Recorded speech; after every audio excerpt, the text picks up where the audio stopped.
We've got Deborah Kat, fellow Yes. podcaster. Oh my God, you're going to have to check out her podcast, host of the Better Sex podcast. And this woman from the Bay Area born and raised, is incredibly talented and multi-versed in Tantra, BDSM, sexuality, everything under the sun, really. So she's a Jill of all trades, and she leads monthly classes exploring the edges of sexuality and spirit. She combines her diverse background in Tantra, massage, and BDSM to support men and couples in clearing shame to have satisfying relationships and better sex. Hence the name of her podcast, Better Sex Podcast. Yeah, and she's also one of the facilitators for Tantra Speed Date. Nice. And she also is trained in somatica. She does bondage training as well. I mean, she just really is going to be an amazing interview. Yeah, she's well educated in the sex and intimacy space. So Yes, buckle she up is. because we've got Kat on the line.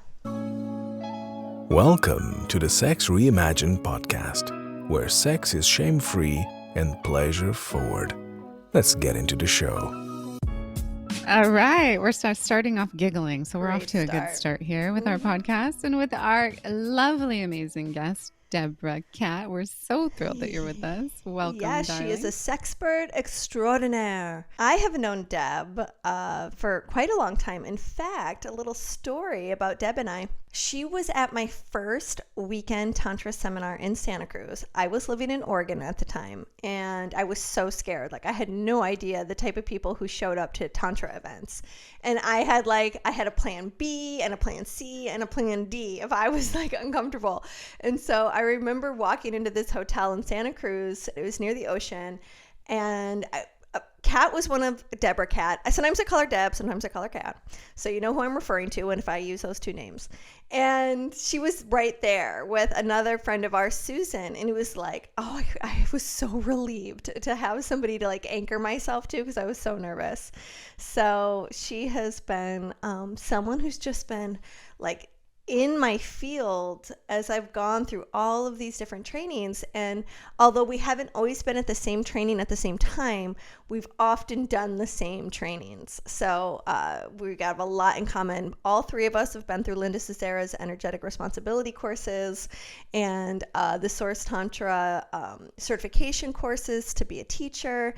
And Deb also has extended training in other places like the BDSM world and bondage. She is a facilitator for the New York Tantra Institute's Tantra Speed Date, which we have lots of friends in common in that realm. Then there's Somatica. Yeah. There's so many things. Yeah. I have to say, so I am fresh off of Tantra Speed Date, which I did last night. I have to say, I forget how... I had no idea that bringing people together was such a passion of mine. But being able to support people in feeling into what connection is about and feeling what connection is with the person in front of them is such an incredible gift. And again, it's something that I didn't really realize how powerful it was until I started doing it. And so I'm just really fresh off of this experience where 40 people come into a room and they are nervous and they are excited and they have no idea what's going to happen.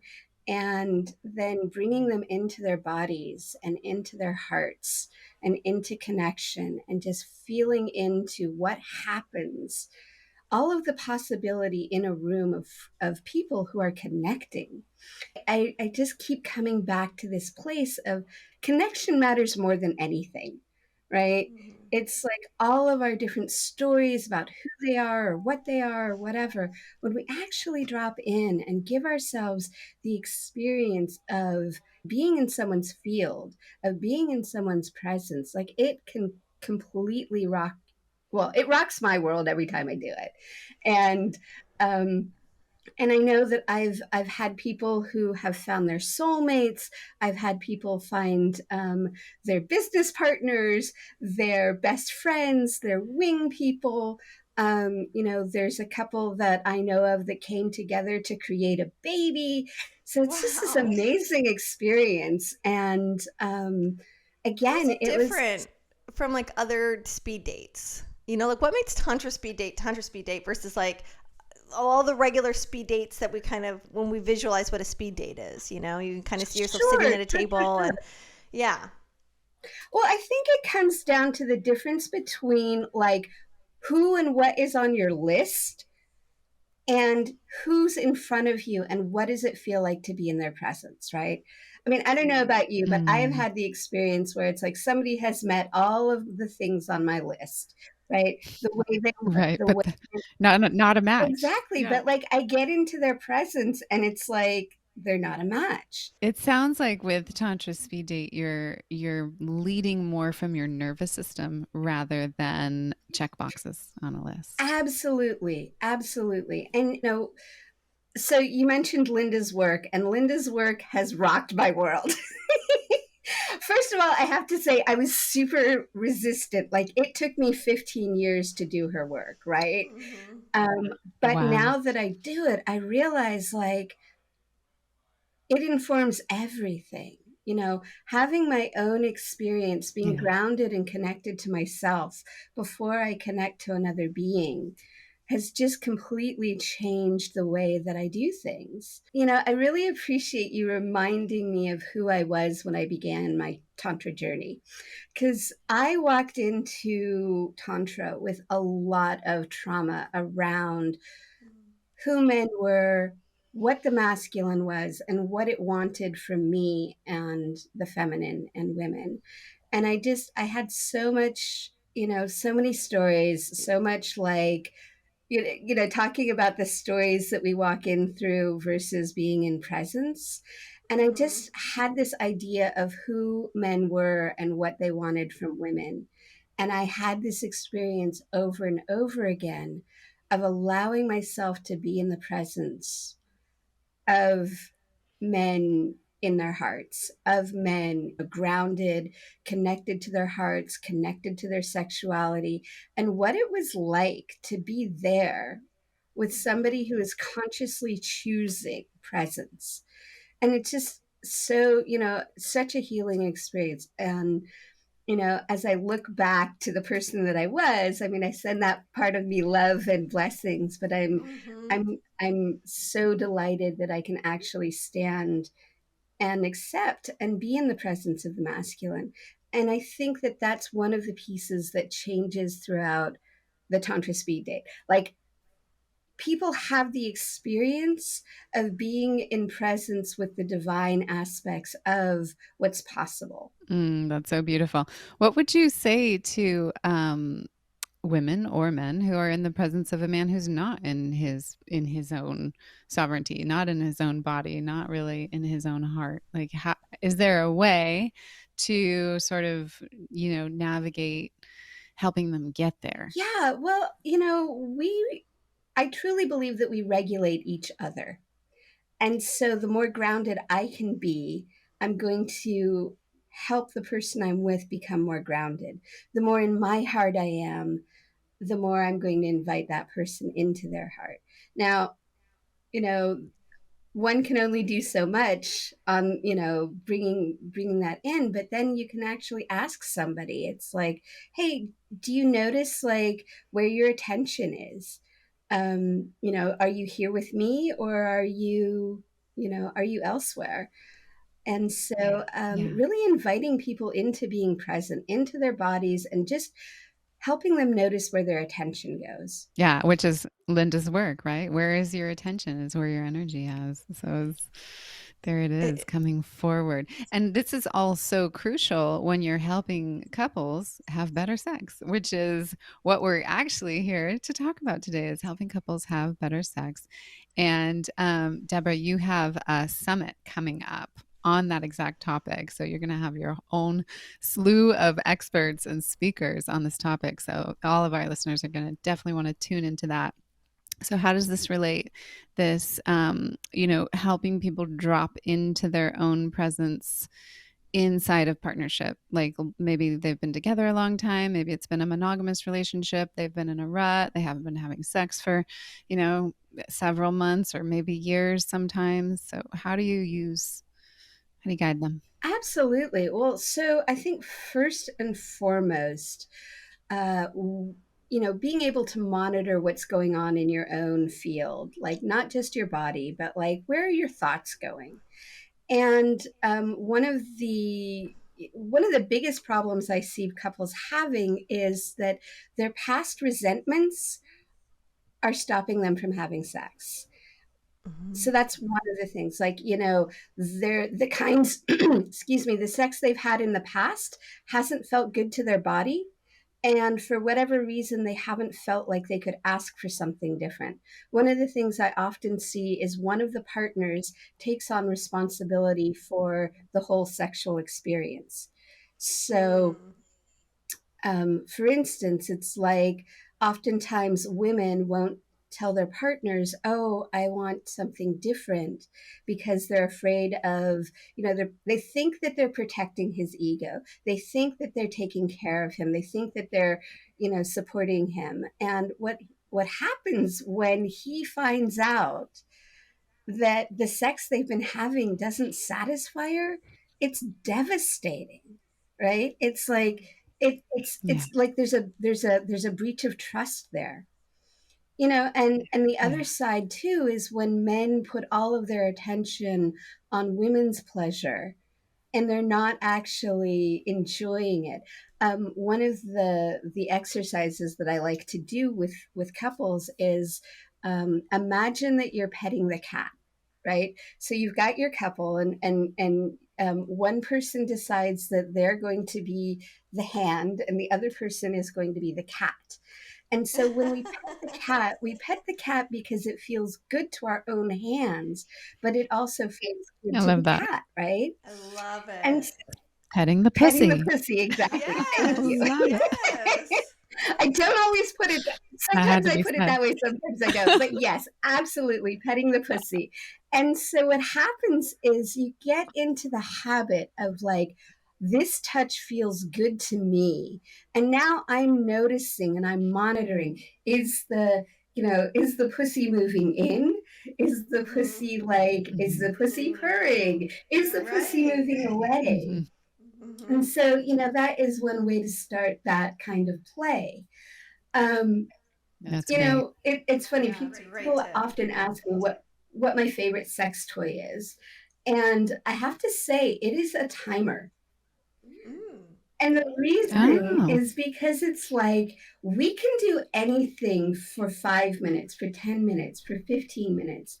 And it's what allows us to actually learn what feels good to us.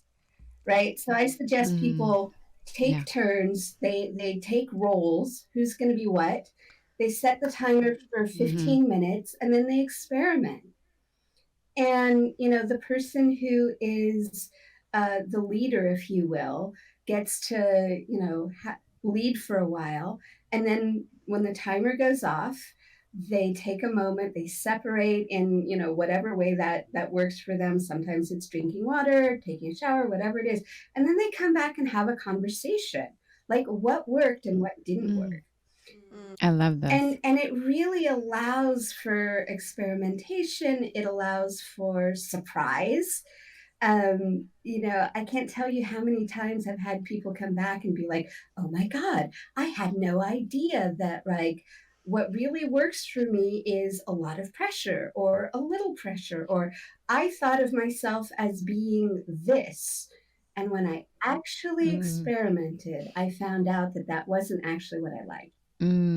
It's really a tantric practice that you're teaching them, because there's the giver, there's the receiver, so there's the petter, and there's the pussycat, and then they get to switch roles, and there's a break in between, and then they get to kind of talk about it and get that feedback from each other, which is really helpful. Yeah, absolutely. I mean, I grew up with this idea. I mean, I read a lot of my sexuality came from Harlequin romances. If you think about it, like the Harlequin romance is, there's the, experienced guy who is usually, what's that? I said a vampire? A Or pirate, or yeah, but like, a man of ill repute, right? Of ill And then repute, there's right.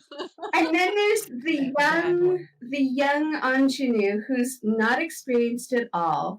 They have this, love-hate relationship. They can't quite get it together. And then finally they do. It is often an act of, non-consent.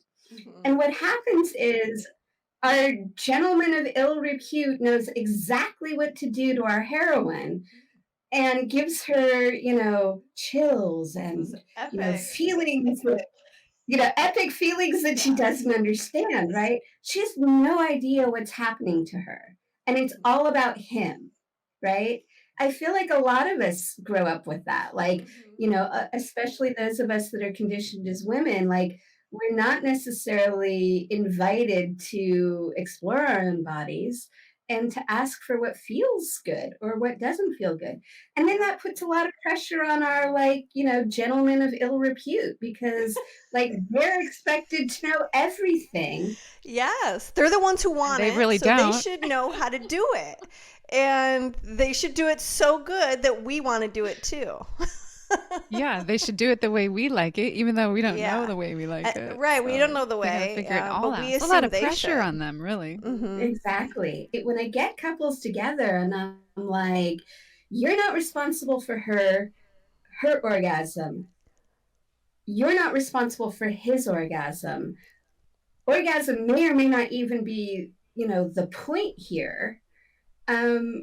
Like, I watch their eyes just go pop. But it is so fundamental to, like, really understand your own pleasure. And yet it's not something that we put a lot of time and energy into. Right. We're not given the permissive invitation to go, this to have the best sex life you can imagine. You have to find your own way. You have to discover your own map. And that means you have to be intimate with yourself.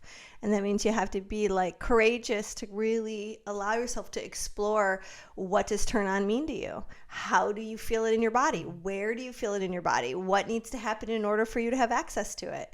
And like given permission to be a sexual being. I think we have all these ideas socially, even like how we treat mothers.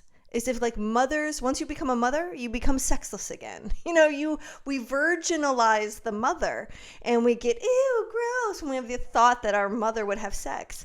And I think that that's like another place where we have this really strange cultural habit of desexualizing the feminine, as if that is what adds to the sexual appeal to the feminine. And so I feel like these are really kind of complex, foundational things that are in our psyches that we have to unwind in order to feel like we have full permission to really claim that we get to be passionately sexual, alive. I think especially for the feminine, I think we are much more permissive of the masculine if we were going to take a look at like the normative gender roles. Absolutely. Absolutely. I mean, there's so many, you think about like our languaging, right? Mm-hmm. A sexually explorative woman is, considered to be a slut. And that is Right. not necessarily a good thing in our world. And a sexually explorative guy is a stud. And I mean, I think that our language has so much to tell us around where we are and how we hold things in this culture. Yeah, so speaking about that, like as you encounter couples or even just individuals in your work, right? People are walking in from different doors and with different desires, I'm imagining. And so like whether they're looking for healing or they're looking to fetishize something, in the BDSM world, we've got like sensation and impact play. And then we also have like the psychological stuff. Where do you see these themes, right? These conditioned themes about who we are as sexual beings. Can you give us, I don't know, like a case study of someone who like comes in the door and they're grappling with this thing that culture sort of imprinted on them. And then what they end up discovering through one of the various mediums you've studied that you apply in your private practice? I've had a few couples recently where the women are more experienced than the men are. And what happens is, at least with these couples, is that the men aren't so familiar with, they don't have a relationship with their cocks. So they don't have a relationship with their own pleasure, and they don't have a whole lot of orgasmic choice, right? And their partners compare them to their other partners. Right. And so, there's this loop of expectation from her about how his cock is supposed to work. He is like not really familiar because, he was a late bloomer. He just hasn't had a whole lot of experience. When it isn't your standard, people come together, there's escalation and there's climax. There's this whole thing around this is not a successful sexual experience. And so, this is one of the beauties where Tantra really is helpful.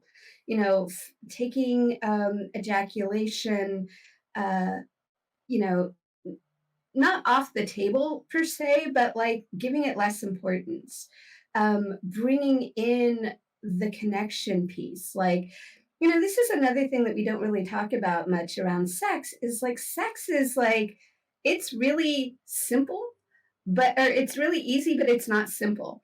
And the reason that is because we've put all these things on top of it, right? So there's the physical act of two people coming together and whatever happens there. But then for many of us, it's a place of confidence. It's a place of approval. It's a place of connection. It's a place of emotional rest.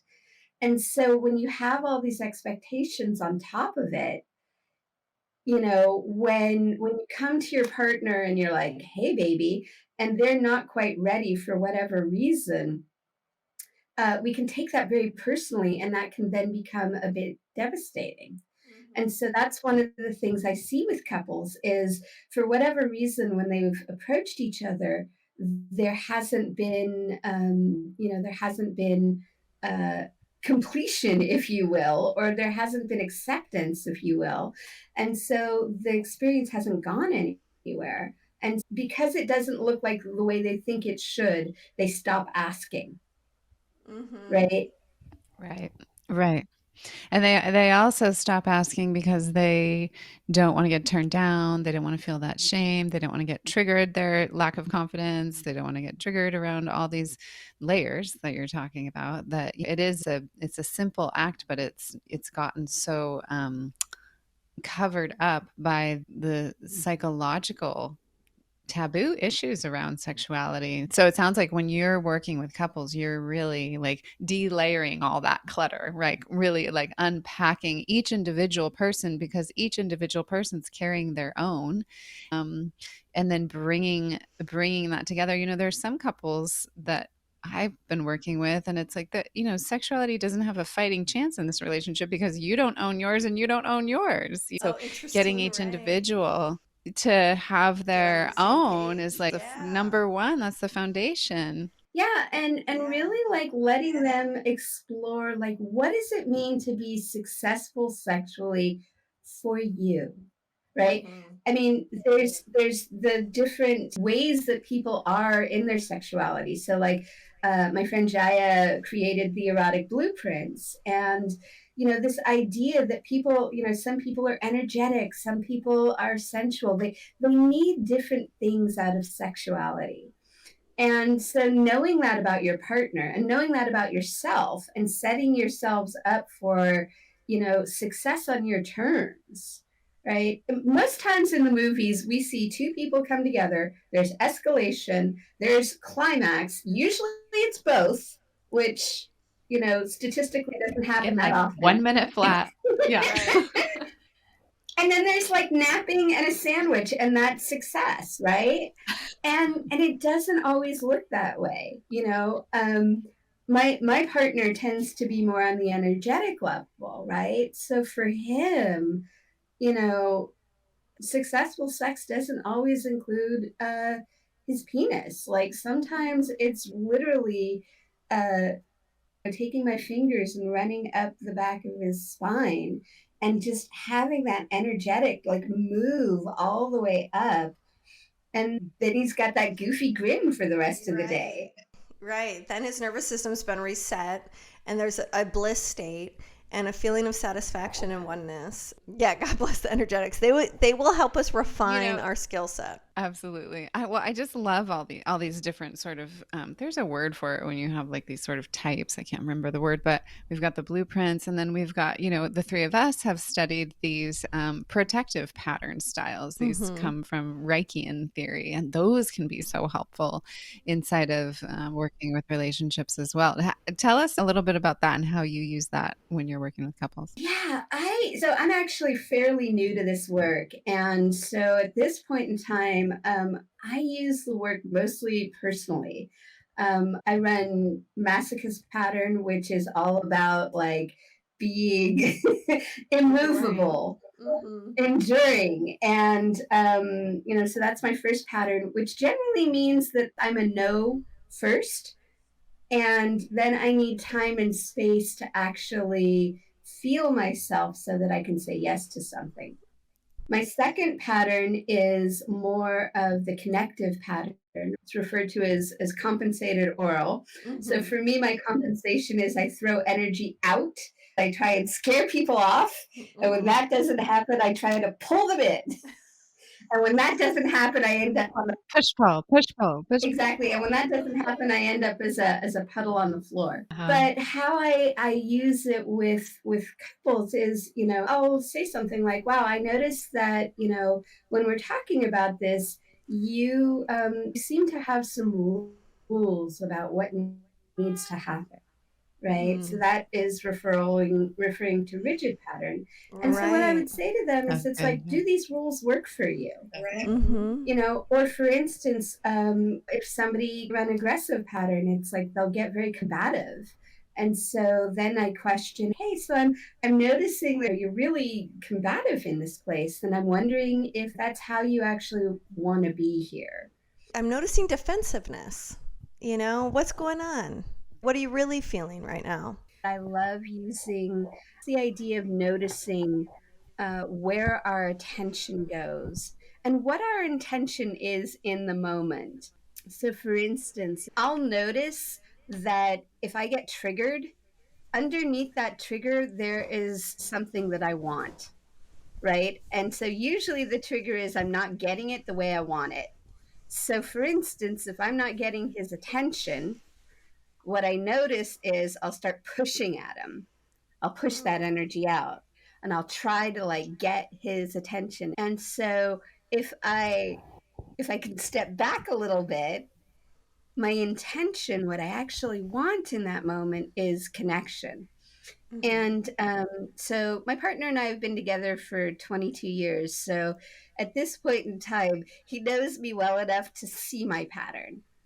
Right. He'll see that I'm starting to grasp at him, if you will. And at that point, he's like, assuming he's not in pattern, assuming he's got some ground, assuming that he's got some of his own capacity at that moment, he'll pull me in for a hug, whisper something in my ear, any of those things that are soothing to my system. Yeah. Because as I was saying earlier, co-regulation or connection is part of how we work as humans. And understanding not only our own patterns, but being able to watch our partner's patterns and, not take responsibility for getting them out of pattern, but being able to reflect back to them, you might want to take a moment.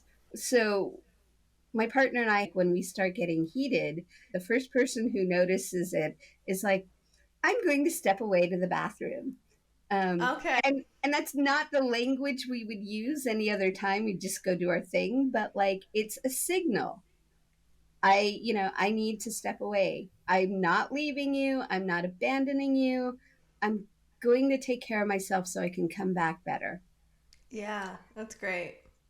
That sacred pause. When my husband wants my attention, he probably does a bid for attention that I miss. not even aware that he was wanting to connect.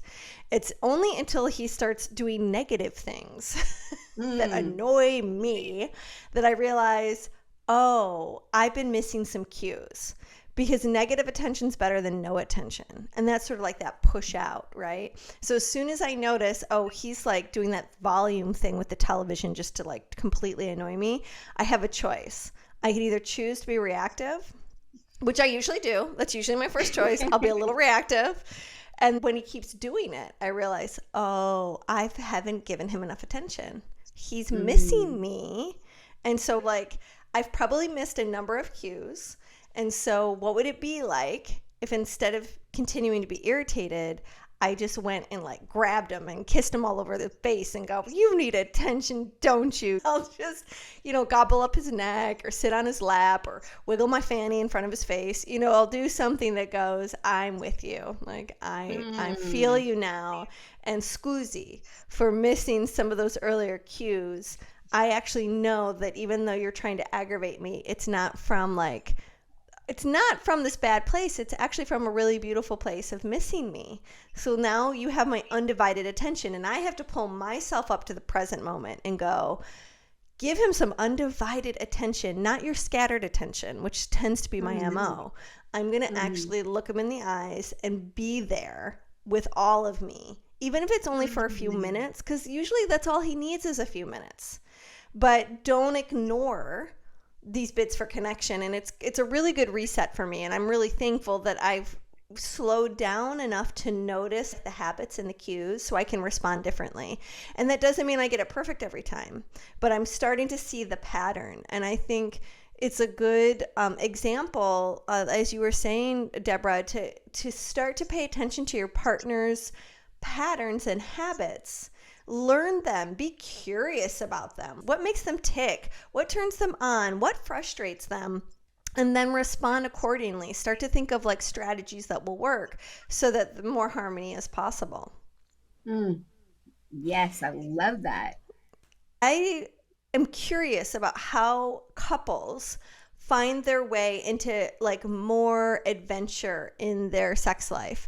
Maybe they've dabbled in Tantra. Maybe they're starting to look at BDSM. Maybe they're just like bored and they're stuck in a rut. Like once you've kind of got them maybe feeling safe and connected, how do you help expand where they can be creative? Like things that might be outside of the box. Yeah. So couples come in because their sex isn't working.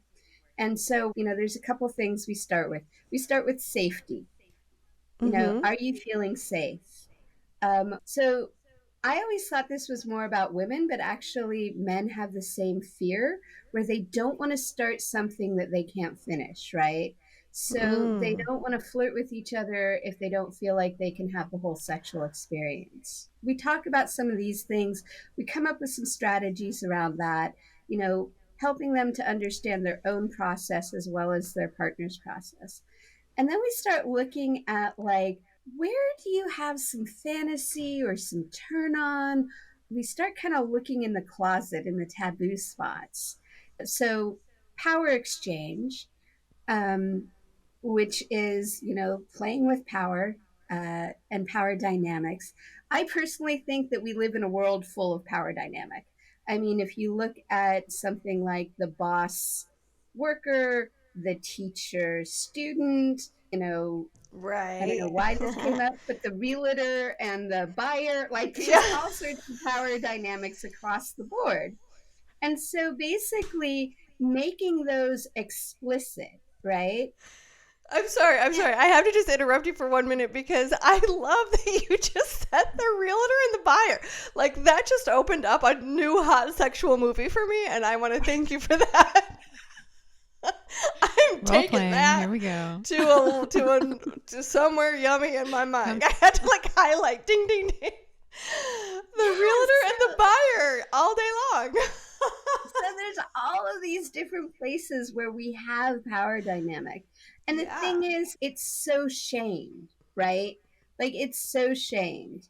And, for women, there's a lot of shame around like being submissive. For men, there's a lot of shame around taking power. For women, there's a lot of shame around taking power. For men, there's even more shame around being submissive. And so, first of all, I want to normalize that and change it up a little bit. Like, in my experience, domination is really beautiful leadership, right?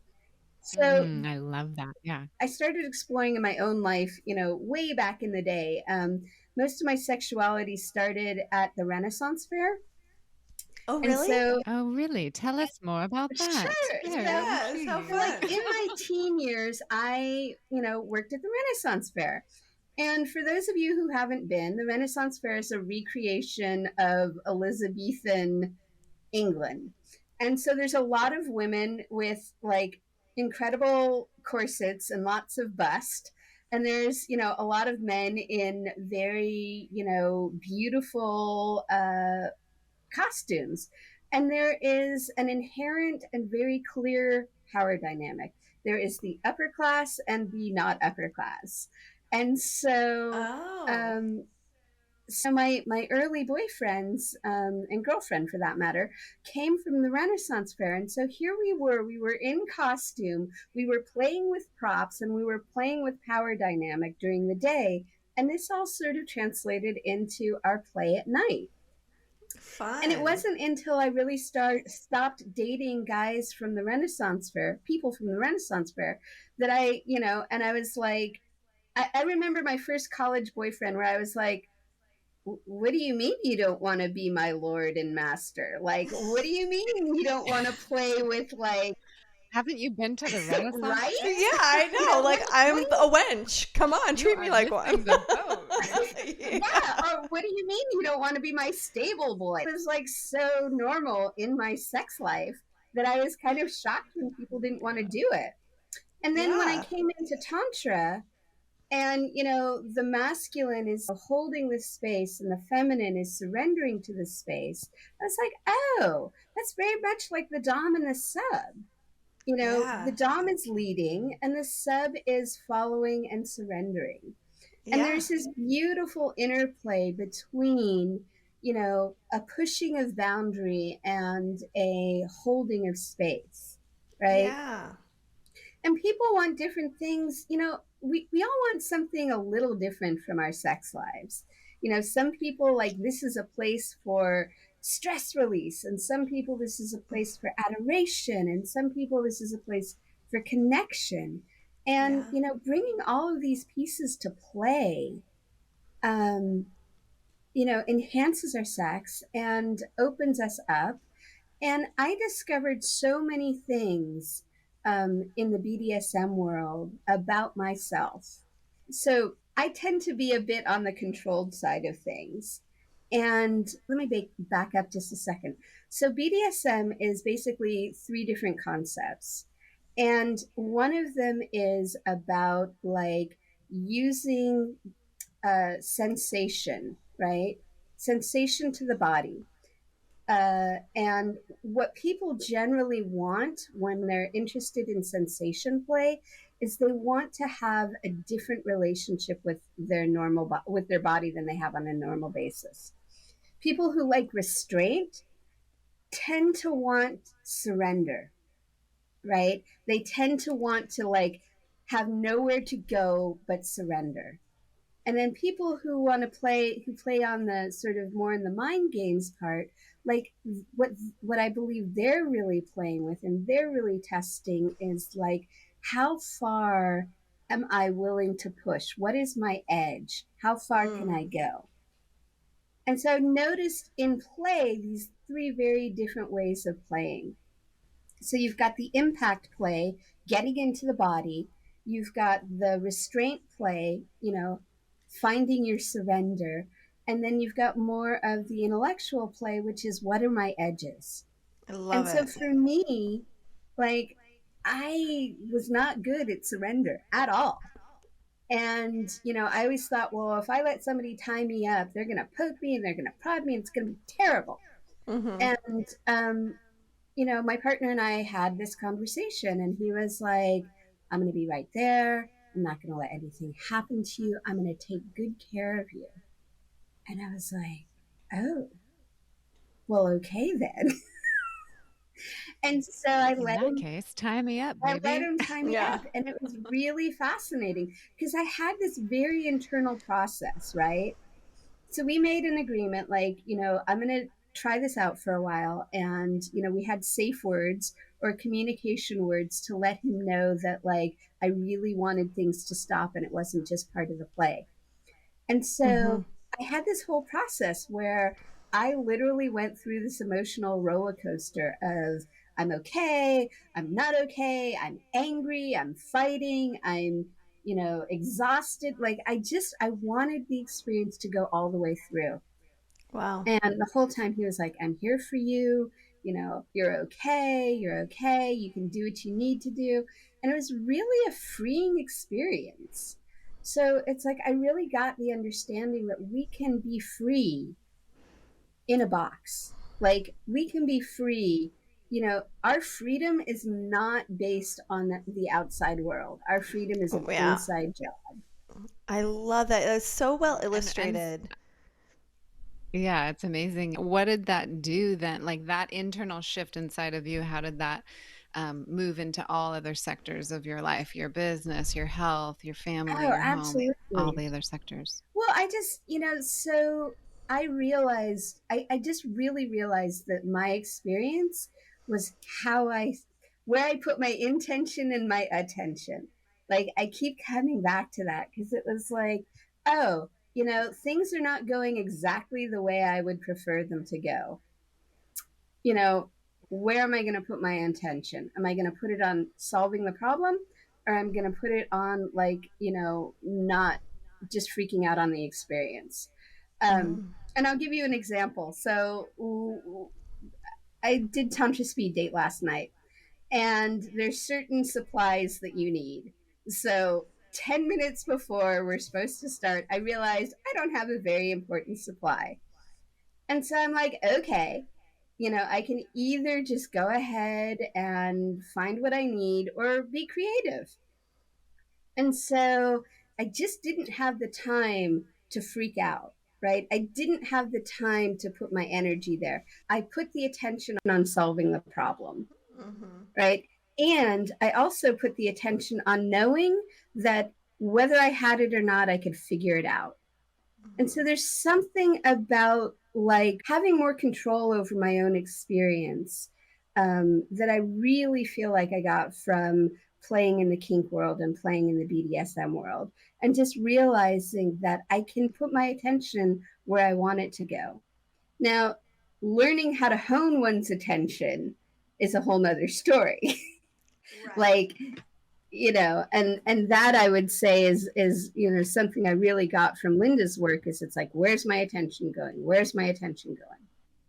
Yeah, just backing up for a second and tapping into what you described in terms of your discomfort with surrender and the unknown.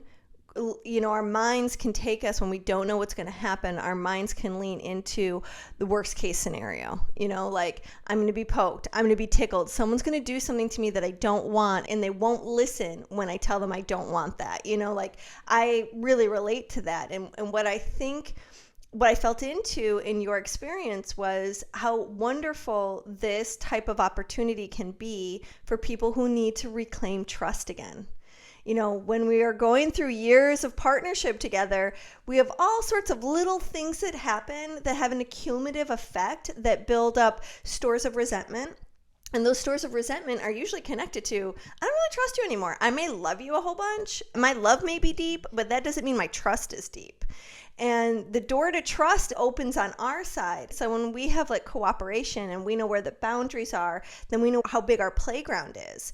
And I think you said something so powerful about freedom, that you can find freedom even in a box. And we don't conceptualize that very well. But what you described, I really had the felt sense of going, that's right. When you know the rules of engagement, and you both take risks, and you practice attunement, you can feel what your partner is sensing and feeling, then you can like be there with such safety and such support and such holding, while also helping them find an edge, finding their discomfort and realizing that they can do something that's hard. And when they do, they find liberation, they find freedom. And so like if we can be in our love and help each other walk towards those edges, we'll end up finding what we most long for, which is we can surrender, we can trust, we can do hard things, we can try new things. Like, you're my person, right? It's like, I know you're going to be there for me when it matters. And so I just love how these little exploratory adventures into ideas and concepts that we might have originally thought to be afraid of, that they could actually lead to something quite beautiful and a deep internal process such as trust and surrender. Like, these are major concepts, you know? It inspires Major and me. so, oh God, so inspiring and so crucial for good intimacy. Like, trust is one of the primary pillars to intimacy. You need Right. trust And good you need sex. presence in order to be awesome vulnerable, sex. to have the kind of sex that we're talking about here. That kind Yeah. of, like, it blows your mind because you've never had it before. Like, you go beyond what you think you're capable of, and that's the expansion. That is kind of the definition of Tantra, is to expand who you conceptualize yourself to be. I love that. And what a great, thank you for that reflection. I think sometimes when we're really close to a situation, we don't actually see the bigger picture. I really appreciate that reflection, and hearing you say that, it's like, oh yeah, that. Mm-hmm. Yeah, so yummy. And I think, what you were saying about where you're putting your attention, right? Because I think we're hardwired to see a problem, and then we go into the stress of the problem and how we feel about the problem and the doom of the problem. And like, now we're revving up and we're revving up. But when you know how to redirect and go, let's put our attention towards the solution versus how the problem is making us feel. Absolutely. And the trust of knowing that it's going to work out, right? It may not look like what I expect it to look like. 9 times out of 10, it's going to look way better, and it's going to be better. And again, a huge thing I've learned in leadership is surrender, right? Like, being able to follow the connection, like, where is the connection leading? Because I always have this idea of what I think it's going to look like. And there's a certain point where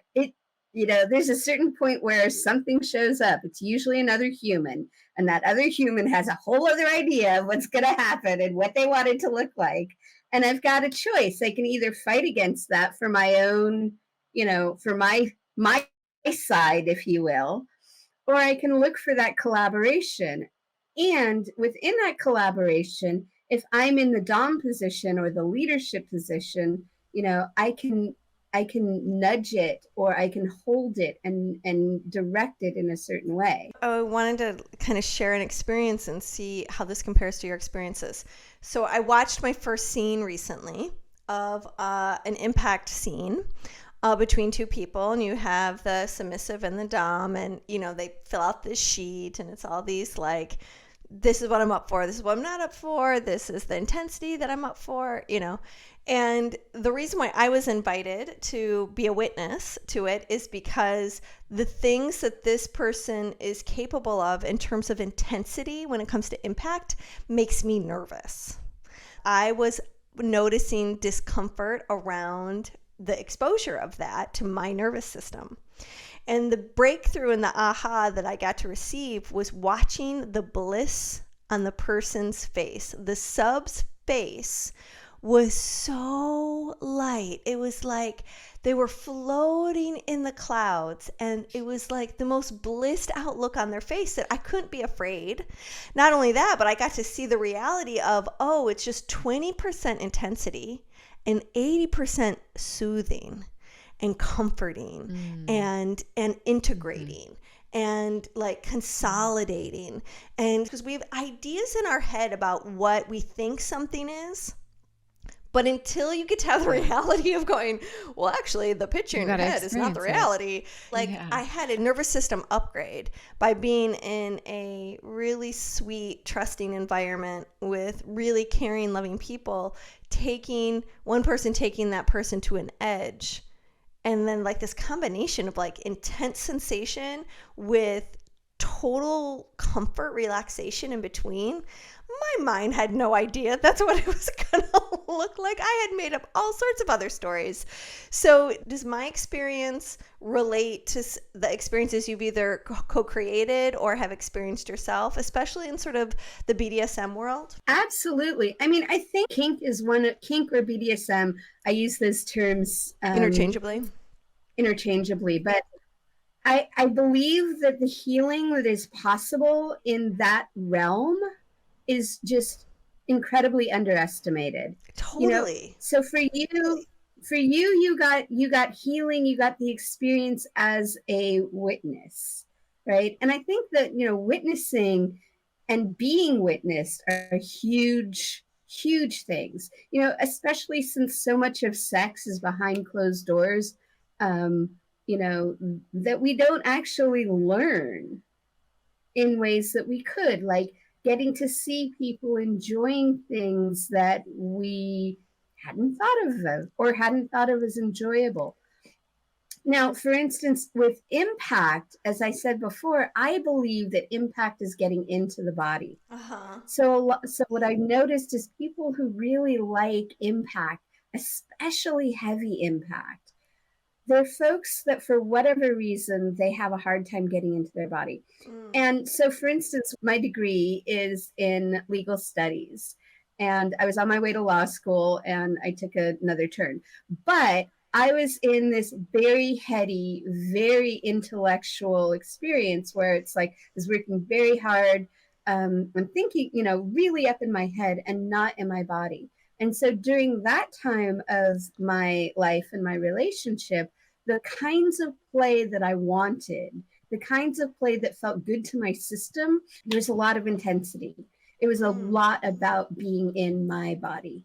I want to just, if I can pause you for a moment and just maybe unpack this word impact and just maybe explain that a little bit more to our audience, like what you mean by impact. It's not so much about hitting somebody, right? Thank you for asking. So impact is where two things come together, right? So it could be a hand and a tush. It could be a flogger or something that is like some sort of, or a bite. Exactly. Impact tends to have this idea of, going one way. So like the hand to the tush. But the reality is that hand is getting information. Both of those, there's impact on both sides, right? So does that make sense? Yeah. Great explanation. And, you think about it, it's like we have impact on each other, whether it's with our words, whether it's with our physicality, whether it's, the way our that gaze. Our gaze, exactly. We're always impacting each other.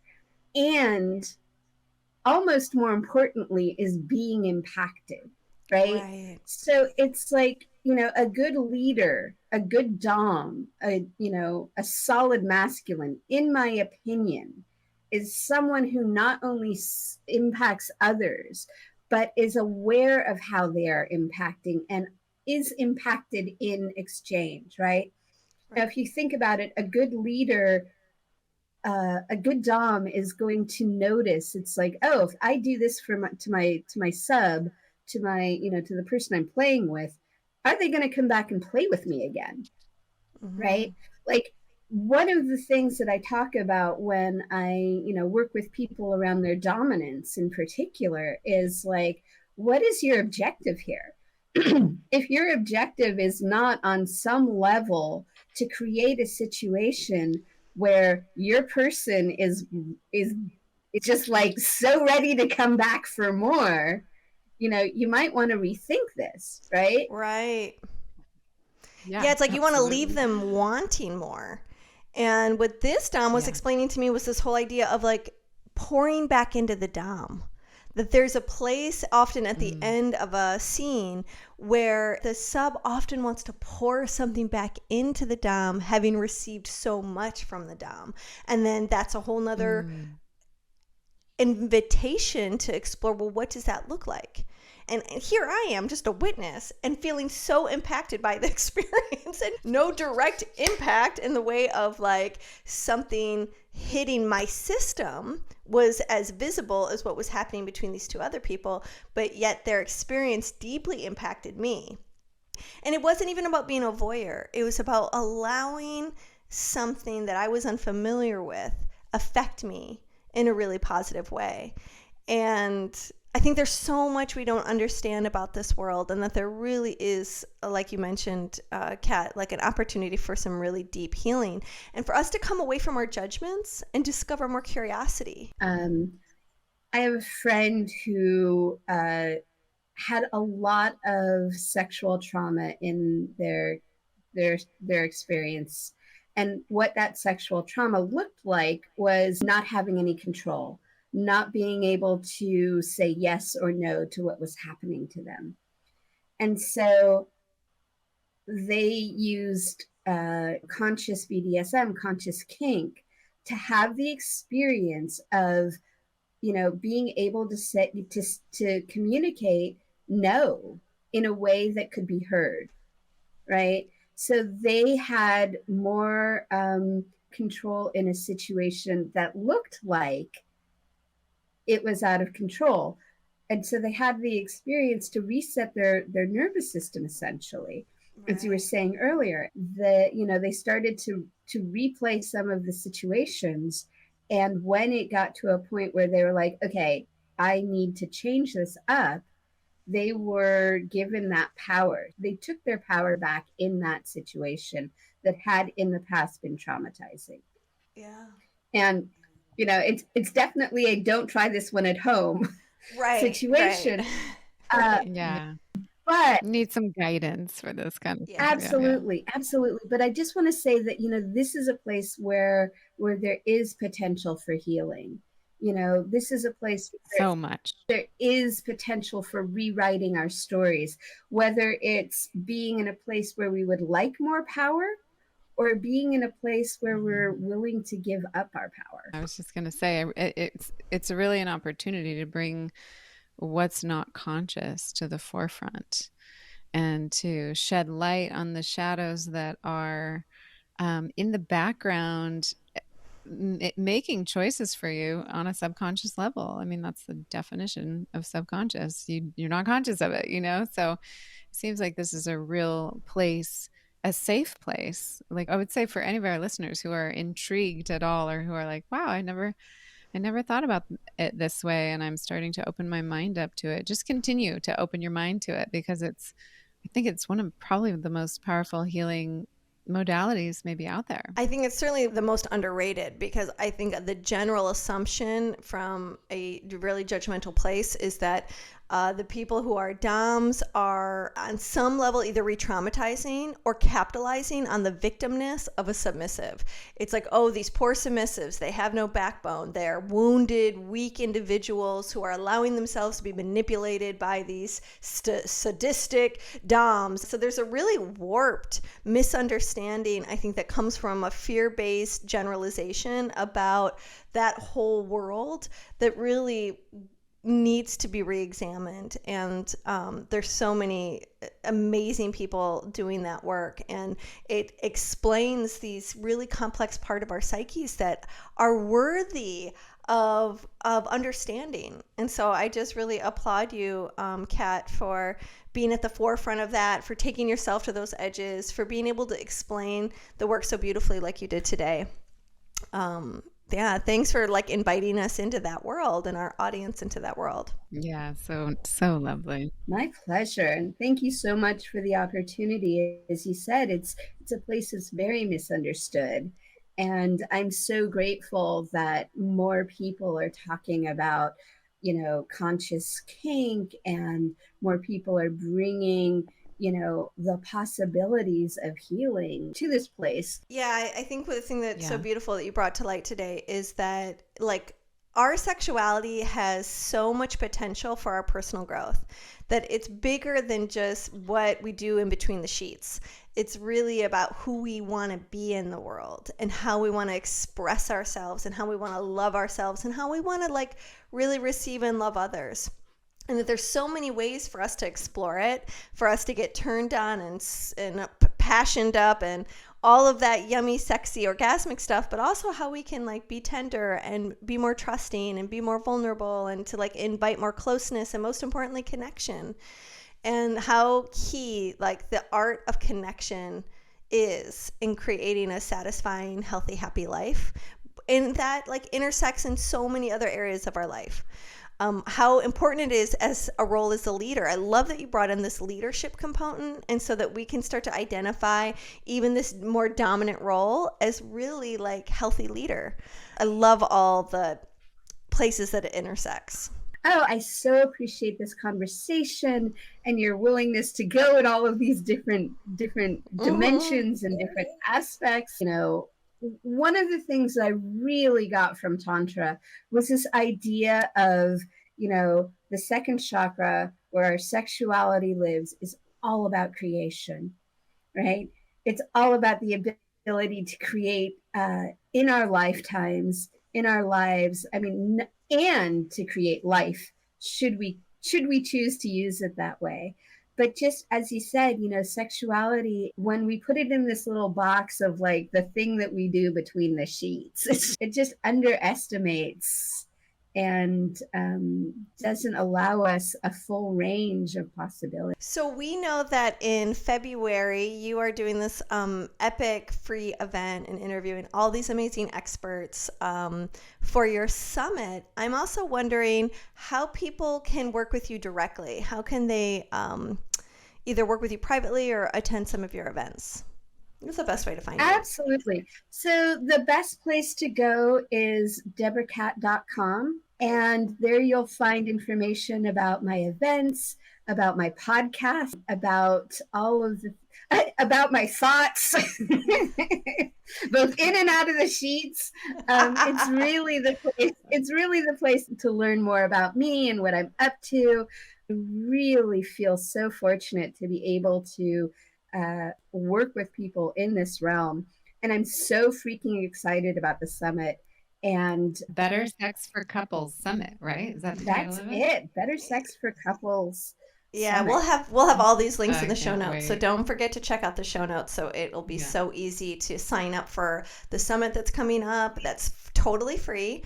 And also to get a hold of Kat via her website. And Kat, what's your favorite social channel these days? Where are you hanging out on social media? Oh, social media. I'm working the social media. I think probably the best place is to find me is on Facebook. I have a page, but honestly, the best place to find me is at Deborah Tantra Kat on Facebook. It's my personal page. It's a mixture of what I'm up to in the world, what is going on in the back of my head, and pictures of my cats.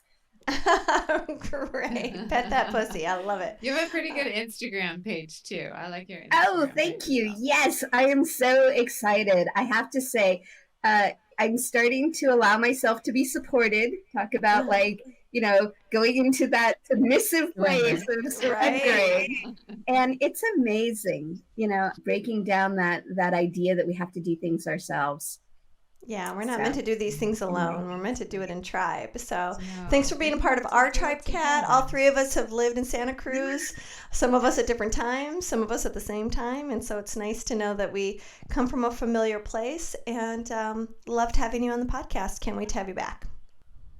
Thank you so incredibly much for your time, your energy, and what a great space you ladies create. Thank you again. You bet. Love, love, love, everybody. Now, our favorite part, the dish.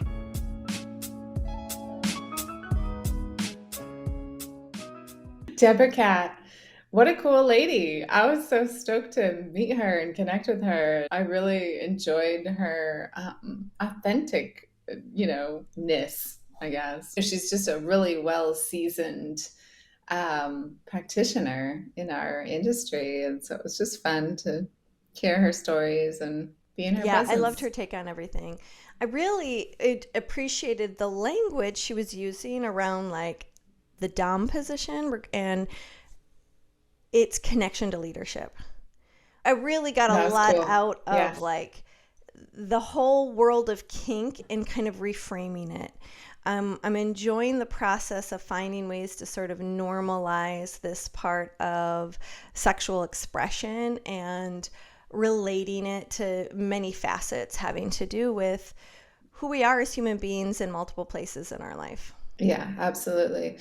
And yeah, really being in that submissive or that leader role plays such an important role in so many other aspects of our life. So when we get the opportunity to experience what receptivity is, the way I always use the term, more than submissive, Mm-hmm. is when you're really in that role of like, this is my job. All I have to do right now is just receive this sensation, this attention. It really puts you right into the present moment.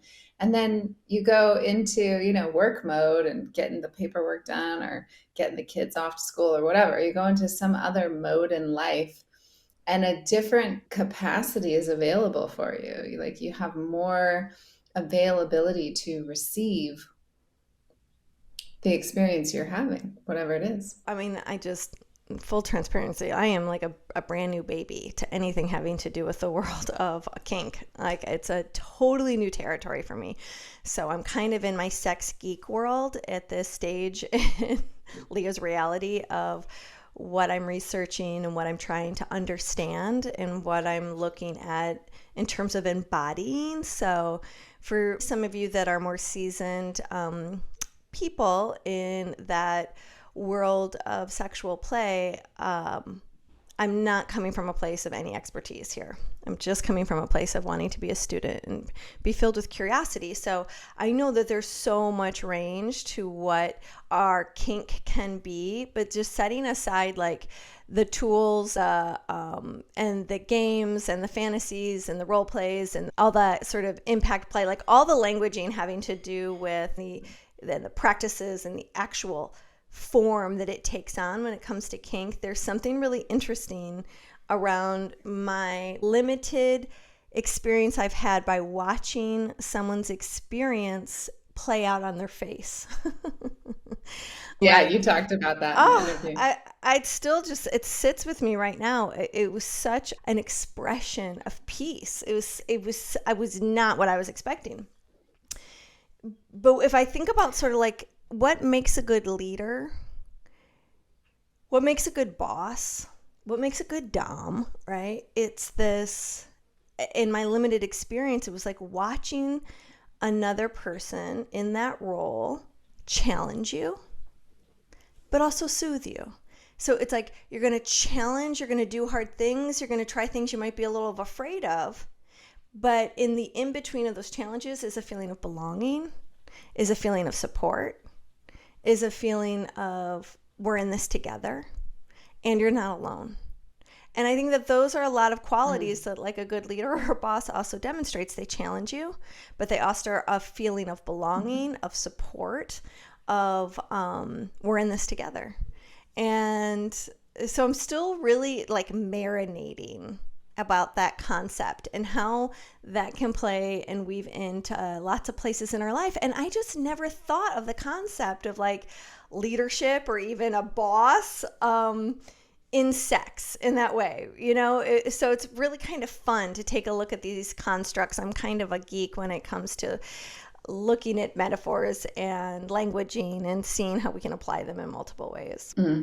Absolutely. Yeah. And, I feel like Deborah, because of the years of experience that she's had, really, she has, dove into everything from Tantra to BDSM and done Dom work and, just done so many different Lots of things therapeutic along the path. processes. You know, she has this really holistic view on what's possible for individuals when they go through a sub experience or a dom experience. And I think it's probably so valuable, her clients who come to her with maybe a particular thing going on in their life, like, gosh, I really can't break through this, you know, pattern I'm having at work, or I can't break through this pattern I keep experiencing in my own relationship.